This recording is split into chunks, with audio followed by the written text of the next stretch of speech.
how sweet to be a cloud floating in the blue, to make him very proud to be a little cloud.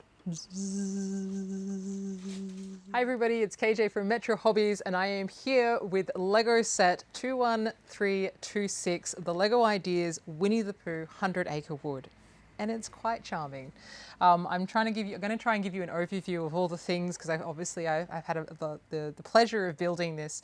There's 5 minifigures in this set, so you've got a really cute little Eeyore. You also have a very true to life little piglet. My personal favourite, Bouncy Trouncy Pouncy. There is the only one, Tigger. And we've also got Rabbit, as well as Winnie the Pooh. So all the 5 figures, and then in this set there's about 1,265 pieces.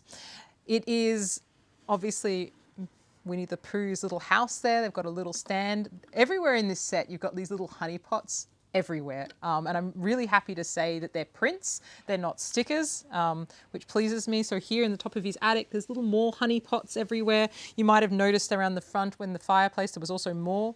I'll just give you an idea. He's got his little couch in there.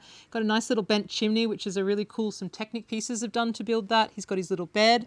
This closes up for the full sort of idea. So you get like a full enclosed house there. A couple of other really nice points is that they've done these little bee prints, so that it's pretty iconic for Winnie the Pooh. Obviously he loves honey, but one of the first stories that was actually told or written about Winnie the Pooh is when he's trying to get honey from the top of a tree and he disguises himself as a little black cloud and he uses a balloon. But then he eventually decides that perhaps they're the wrong kind of bees because they're not very convinced that he is a cloud. So I'm really glad that they did include the little bees going on here. There's a couple of them. There's some there and some down here, because it's very important that Winnie the Pooh has a source of honey, but also harks back to that original story. They have a little bell here as well, which is really, really nice. There's a little detail here. They've actually got a Winnie the Pooh book, and there is that little inside here. There's that little picture of Winnie the Pooh as the black cloud and holding the balloon and trying to get the little honey. I wanted to point out in terms of techniques, like in terms of a Lego build, not just because it's Winnie the Pooh and it's charming, is that they've done some different things. Now you've seen the tree house, or if you haven't, there's a review for that and there's probably a link in the description if you like. They have your classic Lego pieces for building the trees, the tree leaves. Here they've done something different. They've actually used what's called a coral piece. So it's actually usually plugged into the ground, and that is for sea scenes. But because this is such a contained build, if you use the normal Lego pieces, it would really just overwhelm it and you wouldn't be able to get very many details.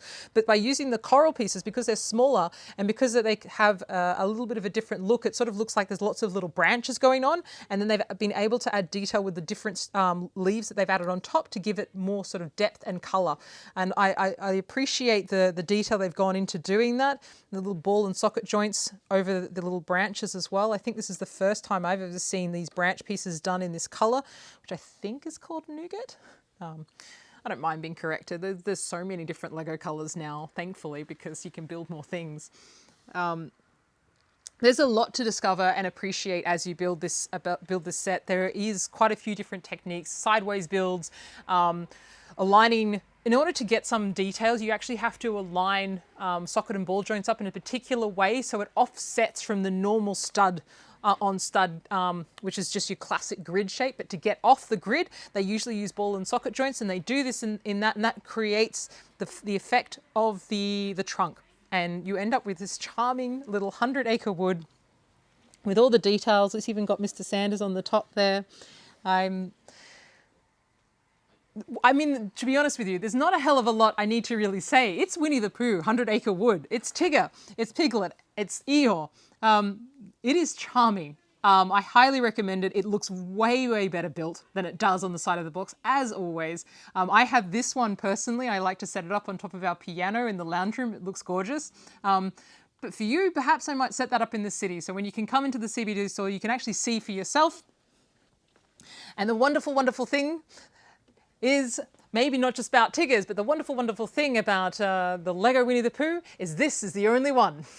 No, there's many more. I get it while we still have it. Highly, highly recommended. It is just charm in a box, including the way it's boxed. It's such a beautiful piece to open, to see it all laid out there. The whole package is just spectacular, and I can't really highlight how much how nice it is. It's such a pleasurable experience from opening the box to finishing the build. So I'm going to leave it with you to investigate yourself. And until next time, remember, if you can imagine it, you can build it.